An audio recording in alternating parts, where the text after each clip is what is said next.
और सबको ध्वस्त कर देंगे।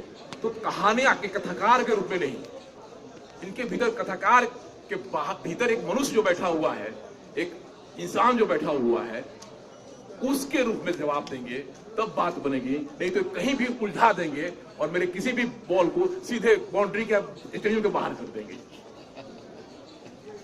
तो इनसे गुजारिश है कि किससे कहानियां और खास देशज स्टाइल में चीजों को उलझाए नहीं, बात को बात की तरह कहें। हर सर्प का एक सर्प मणि होता है, पुराना नाग एक होता है। इस कहानी संग्रह का अगर सर्प मणि के रूप में हम देखें तो पहली कहानी कुची का कानून। अभी दिव्य जी जो बात कर रहे थे वो खुद समझ जाएंगे कि बात इस बात का क्या था। क्योंकि बहुत बड़े किस्सा गो है, तो मैं किस्सा सुनाता हूं, थोड़ा सा पेशेंस रखिएगा।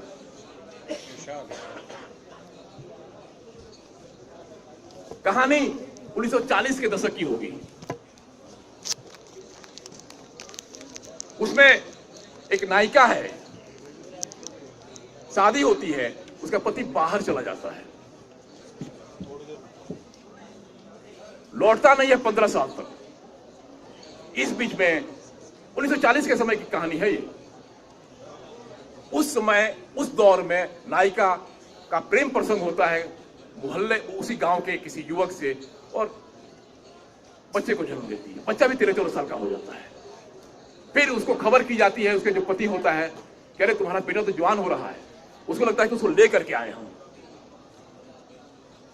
और कहा कमाएगा। तो आता है, गांव आता है अपनी पत्नी के पास, बोलते हैं बेटा मुझे दे दो। और जब ये देने वाली बात होती है तो उसका प्रेमी जो उसी गांव का है वो बोलता है नहीं ये बेटा तो मेरा है। फिर वो नायिका जो है वो कहती नहीं ये तो मेरा है। पंचायत बैठती है बंधु लोगों, पंचायत। और उस जमाने में पंचायत को प्रभावित करने के लिए रिश्वत उश्वत का भी मामला चलता है, यानी न्याय को प्रभावित करने की कोशिश की जाती है। अंततः जो है पंच ये फैसला होता है कि बच्चे के 3 टुकड़े किए जाएंगे और तीनों को बांट दिया जाएगा। लेकिन जैसे ये फैसला होता है पंच का, नायिका कहती है कि नहीं मुझे बच्चा नहीं चाहिए, ये इन दोनों में से किसी को दे दीजिए, एक को साबुत जिंदा, बच्चे का टुकड़ा मत कीजिए। रोने लगती है। फिर पंच शिरोमणि फैसला लेता है कि नहीं, बच्चे के प्रति जिसके अंदर ममता है बच्चा उसी का होगा, और स्त्री को बच्चे सौंप दिया जाता है। ये कहानी है जो नाटक के शक्ल में भिखारी ठाकुर ने उसमें लिखा था। अब हम आते हैं कुची के कानून पे। इसमें भी एक विधवा है, 2 साल पहले पति मर गया है, और फिर वो बहुत बोल्ड तरीके से, बहुत साहसी तरीके से उठाती है, वो जो गर्भवती होती है, और ये मानती है कि मैं एक जमीन हूं, मैं खेत हूं, तो बीज मैंने किसी का लिया है, और एक कोख की मालिकिन होने के नाते मुझे अधिकार है कि मैं बीज कहीं से ले सकती हूं। और पूरा मामला बनता है, वो पूरा पंचायत होती है। आगे की बात करेंगे, लेकिन मेरा मानना यह है कि कुची का कानून लिखते हुए क्या भिखारी ठाकुर का नाटक वो कभी जेहन में था, और था तो किस रूप में था, और नहीं था तो क्यों नहीं था, इस पे जरा रोशनी डालेंगे। मित्रों, भिखारी ठाकुर का स्थान है क्या?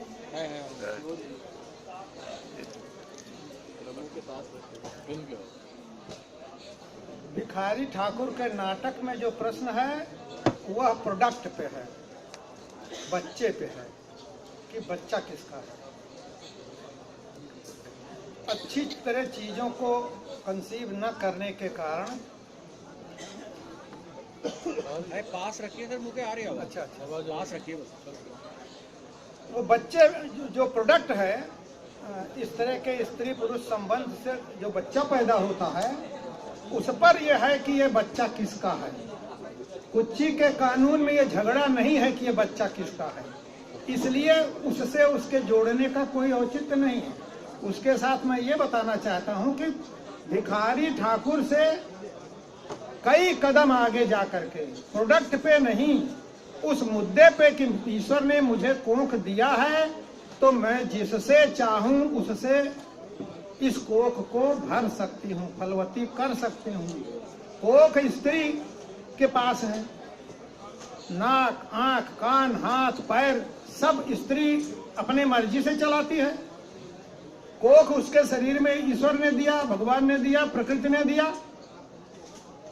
तो उस पर पुरुष का अधिकार कैसे हो गया? या तो उसमें उसका पति से वो बच्चा ले सकती है, या इस प्रकार जो समाज विहित कर देगा उसी से ले सकती है। वो कहती है कि दूसरा कोई क्यों कैसे फैसला कर सकता है? जिसको वो ना पसंद करती हो उससे वो बच्चा क्यों लेना चाहेगी? उसकी हम शक्ल वो कहती है कि मैं उससे लेना चाहूंगी, और लेती है जिसको मैं पसंद करती हूँ, और ये मेरा अधिकार है कि मेरी कोख में किसका बीज आए और किसका प्रतिरूप फले। इसलिए ये भिखारी ठाकुर के जो बच्चे पे अधिकार की बात है उससे आगे की चीज है। और ये इस बच्चे पे तो बहुत सारी कहानियां लिखी गई हैं, जैसे घाघ की पैदाइश के बारे में आप लोग जानते होंगे। घाघ नहीं, ये बच्चे का नहीं है, बोल्डनेस का मामला है कि उस जमाने में 40 के दशक में कोई स्त्री जो है बच्चा पैदा कर देती है, उसको पालती भी है सरेआम किसी अवैध संबंध के। देखिए, बच्चा पैदा कर देना उस जमाने में 40 में बच्चा पैदा करने के लिए उसने संबंध नहीं बनाया होगा। हमारी बात सुनिए, आप तो शादीशुदा आदमी हैं, संबंध बन जाते हैं। बच्चा तो प्रोडक्ट के तौर पे बाद में पता चलता है करिए तो बच्चा भी आ गया। उस तरह के संबंध जब बनते हैं तो कोई औरत बच्चा पैदा करने के लिए संबंध नहीं बनाती है। ये बच्चा पैदा करने के लिए संबंध बना रही है। दोनों में मूल रूप से बहुत अंतर है। कोई भी गांव जिसका पति बाहर चला गया है, शादीशुदा स्त्री है गांव में, किसी से उससे संबंध हो गया तो इसलिए नहीं उसने संबंध किया कि बच्चा पैदा करना है। उसके शरीर की डिमांड थी, जैसे भौतिक होती है, प्राकृतिक डिमांड होती है। पति नहीं है, सालों साल बाहर है, शरीर की अपनी मांग होती है, उस मांग के अधीन वो संपर्क हुआ। बच्चा सब्सिडियरी हो गया, उसको चाहा नहीं गया था, वो हो गया। यहाँ जो कुच्ची के कानून में है उसमें यह है कि मुझे बच्चा पैदा करना है, तय करती है कि ये जो हमको मार पीट कर गांव से भगा रहे हैं, मेरा हक हिस्सा छीन रहे हैं, मैं इसी गांव में रहकर अब किसी से भी बच्चा पैदा करूंगी, उसको उत्तराधिकारी बनाऊंगा और इसको नहीं लेने दूंगी जो इसी जमीन के लिए मुझे गांव से भगा देना चाहता है। तो दोनों में बहुत अंतर है। बिल्कुल अंतर है। सही बात है कि यहाँ क्योंकि जमीन जायदाद बचाना है, सास ससुर की हिफाजत करनी है, उसके लिए एक बिल्कुल योजनाबद्ध तरीके से एक औरत जो है अपनी विवेक का इस्तेमाल करके बच्चे को पैदा करती है या उसकी सोचती है। मैं थोड़ा सोचता हूँ कि इसको थोड़ा पॉलिटिकल निशंक जी बैठे हुए हैं उस रूप से जोड़ा जाए। बिहार में एक आंदोलन चला था जमीन का, संघर्ष का, तो क्या हम वहां कहा था कि जो जोतेगा वही जमीन का मालिक होगा, तो क्या कुछ संबंध बनता है उस पॉलिटिकल सोच से? कोई मतलब है कि यहाँ मामला जिसका खेत है वही खेत, मतलब वहां सामंत वाला मामला है, तो क्या यह कुछ सोच होता है, कुछ बनता है? इतनी दूर का जो रिश्ता आप मिला रहे हैं, खेत जिसका है वो नहीं जोतने आ रहा है, वहां वो दूसरे लोग जो उस पर काबिज होना चाहते हैं, स्वामित्व तो चाहते हैं। स्त्री की कोख पर को उस खेत से मिलान मत करिए, इतना लंबी छलांग गलत है। दूसरा सवाल, संजीव कुमार का एक लेख आया था कुछ के कानून पे ही, वो 2 सवाल उन्होंने किए थे इनसे कि इसमें प्रजनन का सुख का तो फोकस करते हैं लेखक, लेकिन नहीं सुन, जवाब तो आप ही को देना है ना, हम तो बस ऐसे ही हैं, लोगों के सवाल है, लोगों की सोच है, जिज्ञासाएं हैं, हम बोल रहे हैं, अपनी तरफ से कहीं कुछ नहीं है, सारा लोहा इन लोगों का अपनी केवल धार। तो उसमें उन्होंने 2 सवाल खड़े किए हैं। एक तो ये है कि प्रजनन सुखी और अति सुखी होने प्रजनन सुख का ही मामला है, और दूसरा है कि बेटा ही पैदा क्यों? कहीं ना कहीं ये रचनाकार के भीतर का पुरुष तो नहीं है कि बेटी क्यों नहीं, बेटा ही क्यों? आप पहले बताइए। नहीं, आप बताइए, हमको थोड़ी बोल रहे हैं, आपका पक्ष भी जान लें, थोड़ा बता दीजिए, हम कहते हैं विस्तार से कहेंगे। अरे हमको नहीं बोलना आपको है, हम तो गेंद फेंकेंगे। एक विधवा औरत है गांव में, और वो इसलिए बच्चा पैदा करना चाहती है कि मैं इस गांव में रहूं, मेरे सास ससुर हैं जो उनकी सेवा करूं और अपना उत्तराधिकारी भी पैदा करूं। और एक दिन ये पता चलता है कि उसको 5 महीने का गर्भ है। गांव की औरतें ये पता लगाती हैं कि उसको 5 महीने का गर्भ है, तो वो जानना चाहती हैं कि इस बच्चे का बाप कौन है। और जिन युवा स्त्रियों को अपने पति पे थोड़ी सी भी शंका है, वो कहते हैं कि हो न हो ये तुम्हारा ही है। और गांव में 20 लोगों को ये सवाल झेलना पड़ता है कि कहीं तुम्हारा ही तो नहीं है। जिस परिस्थिति में वो बच्चा लेने का निर्णय करती है, अगर आप कहानी पढ़ेंगे तो ये पाएंगे कि उसको मारा जाता है, उसके ससुर को मारा जाता है, और इसी आधार पे मारा जाता है कि पति मर गया है और ये यहाँ से भाग जाए औरत, तो अब ये सारी जमीन मेरी हो जाएगी। और जिस दिन उसको और उसके ससुर को मारते हैं, वो रात में सोते समय अपनी सास से कहती है, उसको पूरी छूट थी कि वो दूसरे घर चली जाती। उसका पति उसका पिता उसको लेने आया हुआ था कि चलो अब इस घर में तुम्हारा गुजारा नहीं है, और वो जाने को भी तैयार थी उस दिन। ऐसी परिस्थितियां बनी कि उसको रुकना पड़ा 1 महीने 2 महीने, और इतने में उसके पट्टीदार जो उसका ससुर वो जेठ था, उसने नर्क कर दिया मार पिटाई करके। जिस दिन उसका हाथ मार देता है डंडे से, उसके उंगली कट जाती है बीच में से। नहीं, बच्चा बेटा ही पैदा हो इस पे क्यों? वे उसी पे चल रहे हैं। संजीव कुमार ने कहा कि स्त्री स्वाधीनता संपूर्ण रूप में नहीं है, स्त्री की संपूर्ण स्वाधीनता यहाँ नहीं दिखाई दे रही है, एक पुरुष सोच है। वही बता रहे हैं। जिस परिस्थिति में उसका हाथ टूट गया, उसके पति उसके ससुर को मार दिया, तो ऐसी स्थिति में रात में रोते समय कोई औरत जब अपनी सास से कहती है कि अम्मा अब हम कहीं नहीं जाएंगे, मेरा मन कह रहा है कि मैं 1-2 बेटे पैदा करूं जो बड़ा होकर इसके उसमें डंडा डालें।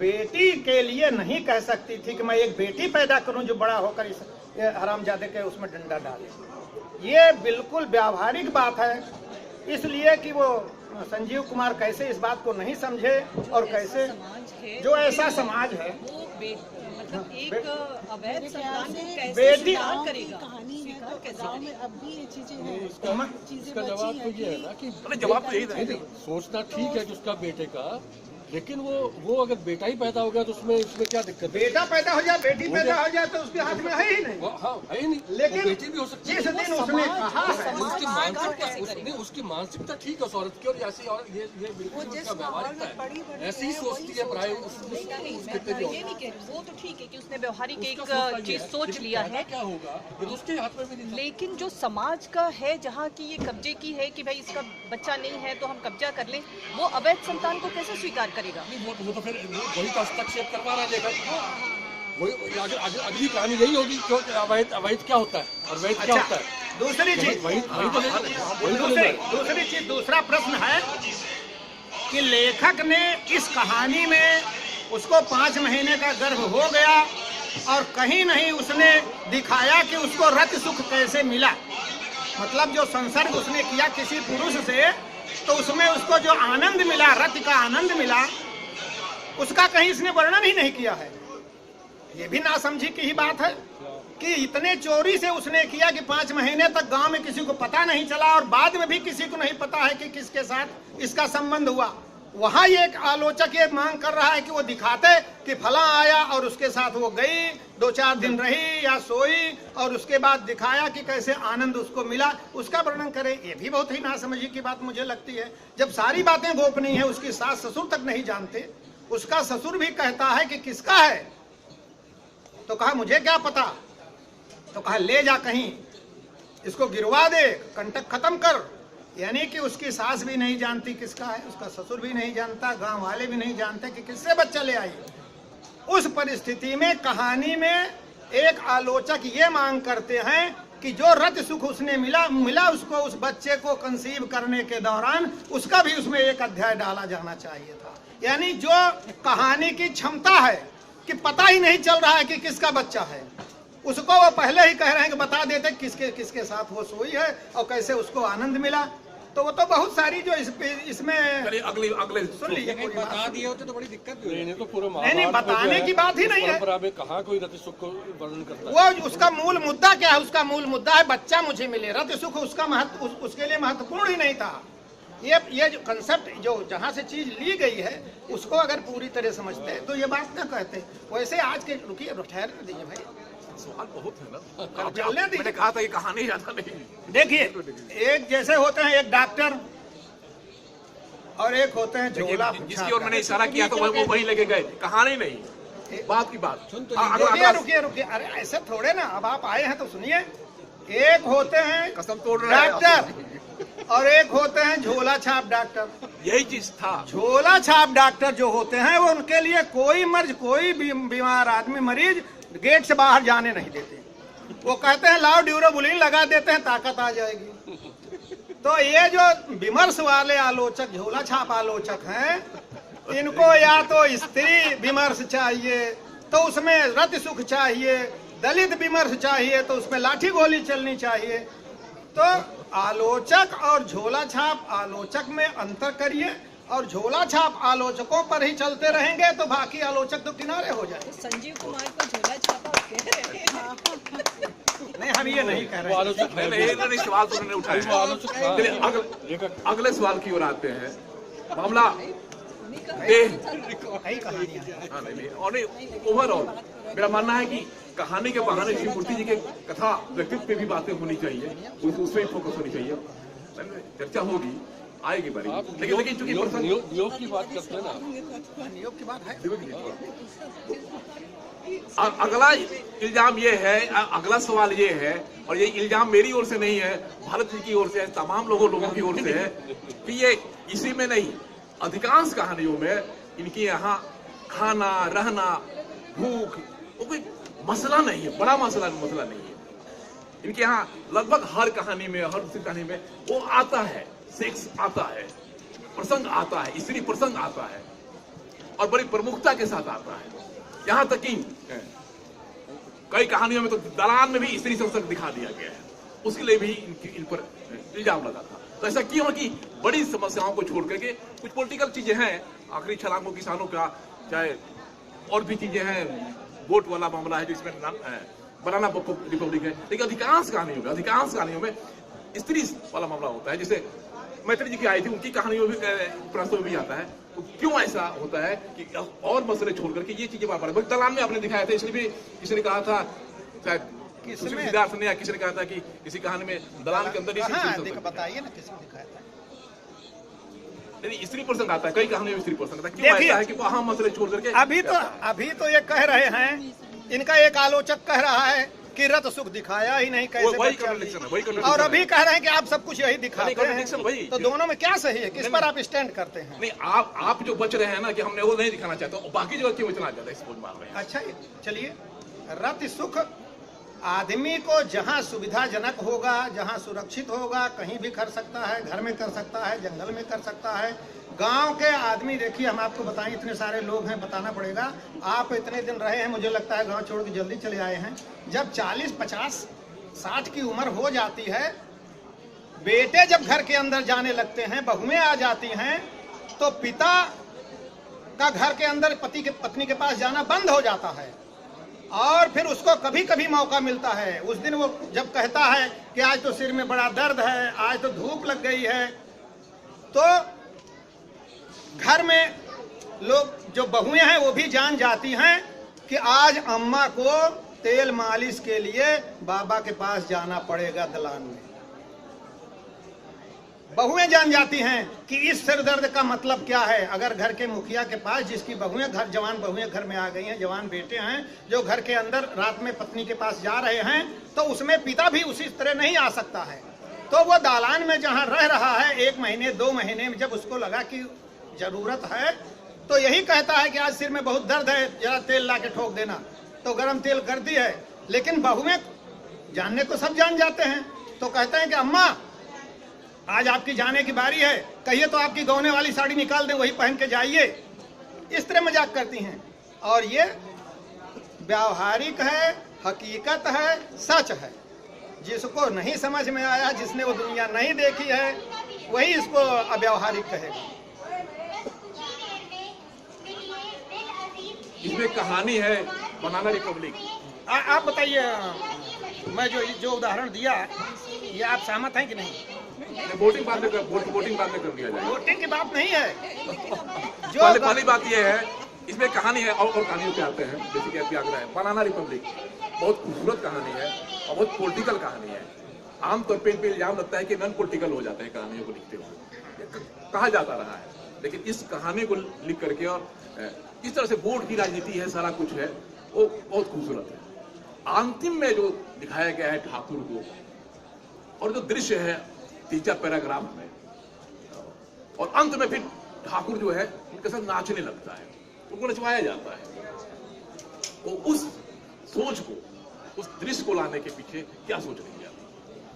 वो हकीकत है, हकीकत दिखाना मेरी सोच रही है।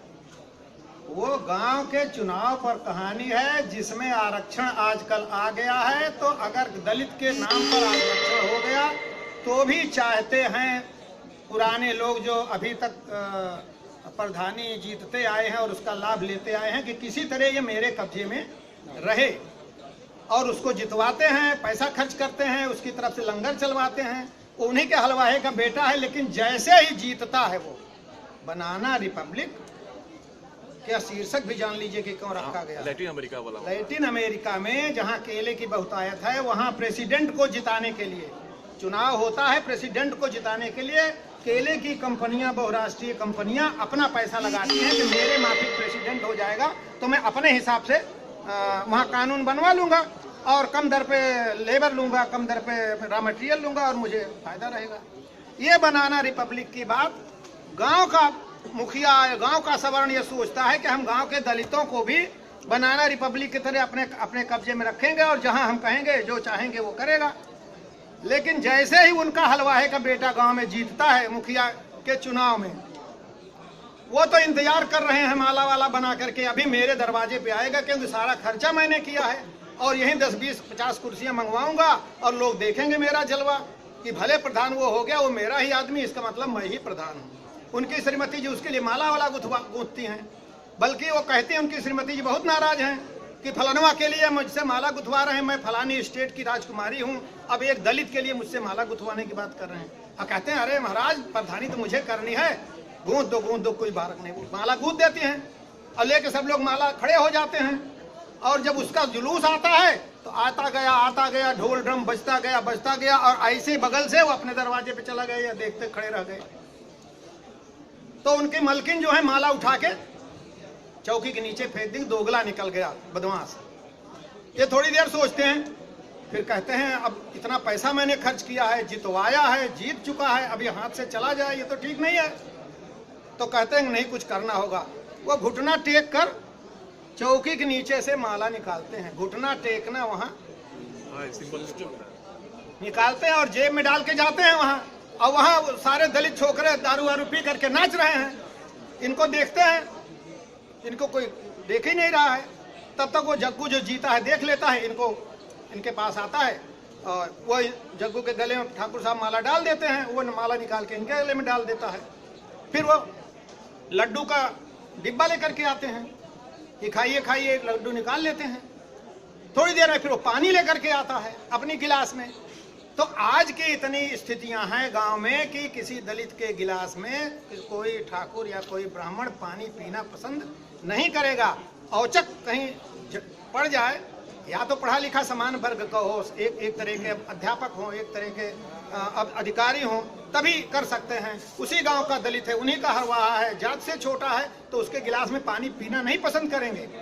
लेकिन वो लड़के आते हैं, लीजिए पानी पीजिए, 1-2 बार अपना मुंह इधर उधर घुमाते हैं वो, अरे लीजिए पानी नहीं पियेंगे, अरे कोई बात नहीं पानी जाने दो।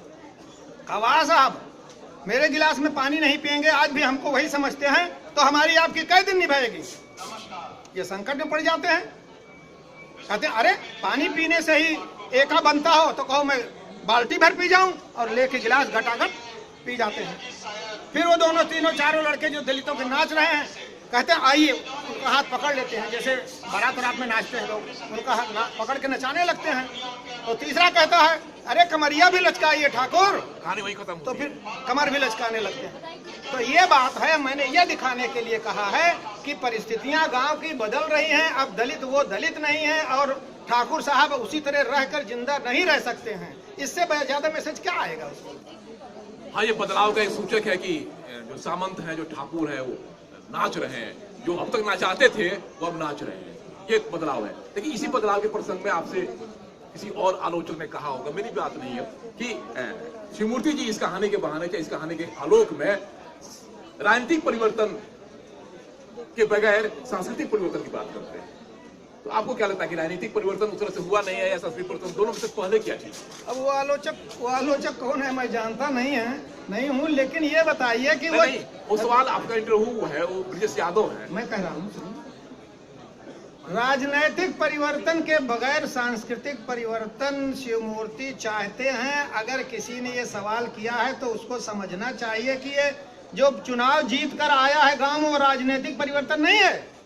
वो कौन सा परिवर्तन है? वो परिवर्तन हुआ इसीलिए तो सांस्कृतिक परिवर्तन हुआ कि उनके बर्तन में उनको गिलास में पानी पीना पड़ा।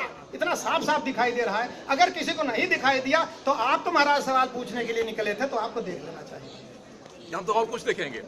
देखिए जरा इनको गौर से देखिए, क्या आपको लगता है कि ये वही शख्स हैं संघर्ष करके कि जो चूरन बेचे होंगे, यौन शक्तिवर्धक दवाई बेचे होंगे, दर्जी का काम सीखा होगा और ये डकैत की पार्टी में चले गए, प्रण कर नहीं नरेश डकैत की यहां चले जाएंगे? देखिए इनको गौर से देखिए बंधु, डकैत पार्टी में जाने का प्रण लेते हैं और अपनी पिता की हत्या की सोच लेते हैं, ठान लेते हैं कि पिता की हत्या की का भी लाता आता है। ये वही शिवमूर्ति है जो कई कहानियों में पिता के प्रति बहुत आक्रोश आया है। वो आक्रोश जो अमिताभ बच्चन की फिल्मों में दिखाई देता है, एंग्री मैन, जीवन में नहीं है। अमिताभ बच्चन हर चीज का विज्ञापन करेंगे, हर जगह पहुंच जाते हैं, पूरा उलट है। तो जो ये आक्रोश, जो ये गुस्सा आपके जीवन में रहा है कि आप डकैत पार्टी में शामिल होने के प्रण कर लेते हैं, पिता की हत्या की सोच लेते हैं, इतना संघर्ष किया, वो जीवन में लेखन में क्यों नहीं आता? देखिए, पिता की हत्या करने की सोच लिए आदमी जिन परिस्थितियों में रहता है उन्हीं परिस्थितियों में वो रास्ता निकालता है। हमारे पिताजी साधु हो गए, एक गुरु बाबा के यहाँ जाने लगे। मैं अकेला बेटा था, बहुत छोटा था, दर्जा 7 में पढ़ता था, तब वो घर छोड़ के भाग गए और गुरु ने उनको ऐसा पढ़ाया कि वो सारी जगह जमीन गुरु के नाम लिखने को तैयार हो गए। गुरु लोग कैसे होते हैं ये आप सब लोग जानते हैं। अभी कितने गुरु जेल में हैं, कितने गुरु इधर उधर हैं, तो वो भी उसी तरह के गुरु थे, छोटे स्तर के गुरु थे। तो उन्होंने हमारी जितनी 4, 5, 6 बीघे जमीन थी ऐसा इंतजाम कर दिया कि ये लिख दे चेला हमको। मैं अकेला, कोई कमाने धमाने वाला नहीं, 4 बीघे जमीन, वो भी वो लिख करके चले जाते दूसरे के नाम पर, गुरुजी के नाम पर। तो मेरा क्या होता? तो एक रात में, सही बात है, मैंने सोचा, वो बहुत दिनों बाद वहां से आए थे और हमने कहा, और मुझे ये खबर गांव में प्रचलित हो जाता है कि किस लिए आए हैं और कौन लिखाने वाला है। गुरु को पैसा चाहिए था, वो यहाँ बेच करके पैसा उनको दे देते। तो मुझे पता चल गया कि इस बार आ रहे हैं और खेत लिखेंगे और फलाने लिखवाएंगे। गांव में पता चल जाता है, कितना भी छिपाइए पता चल जाता है। तो मुझे पता चल गया, तो मैंने कहा कि आज मैं इनका काम तमाम कर दूंगा। बहुत छोटा था, एक गणासे से किसी का सिर काटना, उस बच्चे का जो दर्जा 7 में पढ़ता है, मुश्किल काम था। मैंने सोचा, मैंने काटा नहीं, काटने की नौबत नहीं आई, क्योंकि मैं गड़ासा लिए सो गया और वो रामचरितमानस पढ़ते रहे मढ़ई में बैठ करके। मैं सो गया पहले, वो बात तक कब सोए और कब पढ़े, कब खत्म किए, सवेरे जागा तो सवेरा हो चुका था, तो इसलिए वो टल गया। और चूंकि मैं अकेला था, वो रहते नहीं थे, तो गांव आपको बताएं कि मुझे जो मुकदमा हमारे यहाँ बचपन में मेरे चलता था, वो मेरे अधिकारी पीसीएस अफसर बन जाने के 4 साल बाद खत्म हुआ है। तो वे सारे लोग मुझे हर प्रकार से तंग करते थे कि मैं भी किसी तरह, वो बाप साधु हो गया, ये भी चला जाए या इसको मार दिया जाए। कहीं मेरा अपहरण हो चुका था, वो भी बाई चांस में बच गया, मुझे मारने के लिए ले गए थे, अंदर बंद कर दिए थे, हाथ पैर बांध दिए थे। बहुत सारे बच्चे नहीं बच पाते हैं, अपहरण में सवेरे लाश मिलती है, मैं उसमें बच गया, उस तरह की घटना नहीं घटी। तो इसलिए मैं नरेश डाकू, जो मुझसे बड़ा था, डाकू नहीं था, बस वो दबंग था, 2-4 डाके ही डाले होंगे, लेकिन चूंकि वो मध्यवर्ती जाति का था तो बदनाम करने में लोग ज्यादा ही आगे हो जाते हैं। चोर को डाकू कह देते हैं, डाकू को नक्सलाइट कह देते हैं, आज भी कह ही रहे हैं। तो लोग, गांव के लोग उसको डाकू कहते हैं, कहते थे। मैं उसके पास गया तो उसने कहा कि नहीं, तुम पढ़ने में तेज हो, मेरी तो छूट गई, तुम वही काम करो, कोई आएगा तो मुझे बता देना, मैं निपट लूंगा। तो केवल एक बार उसके साथ मैं गया था और मैं डाका डालने नहीं गया था। दूसरी चीज, तीसरी चीज, वो दवाएं बेचने वाली बात, जिसका पिता साधु हो गया हो, खेती बाड़ी करने वाला कोई न हो। मैं जब स्कूल जाता था शहर में, तो वहाँ देखता था कि मजमा लगाते हैं लोग और छोटी छोटी गोली बेच देते हैं 1 घंटे में। कहीं सांप दिखाते हैं, बिच्छू दिखाते हैं और अपनी बात से वो 10-20 शीशी बेच लेते हैं। तो मैंने भी यही किया।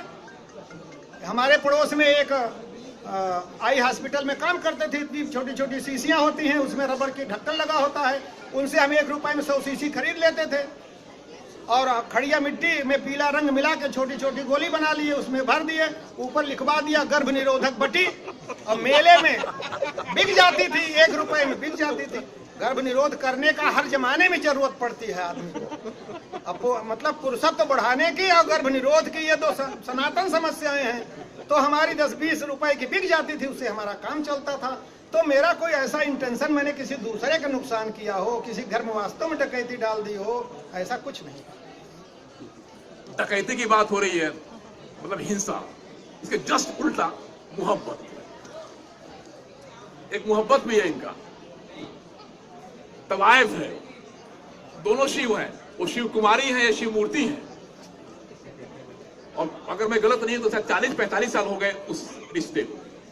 इनकी पत्नी सरिता देवी एक साक्षात्कार में कहती हैं, और कमाल की बात यह है, 2 जादू के बारे में इनसे पूछूंगा मैं, और वो जादू आप लोगों के लिए भी बहुत कामयाब रहेगा। एक तो ये कि एक प्रेमिका है और पत्नी, दोनों को एक साथ रखना और इतनी दोस्ती बना देना, वो कैसा जादू है कि शिवकुमारी देवी से इनका प्रेम संबंध चलता है और उनकी पत्नी की सबसे बड़ी सहेली है, सबसे गहरी सहेली है।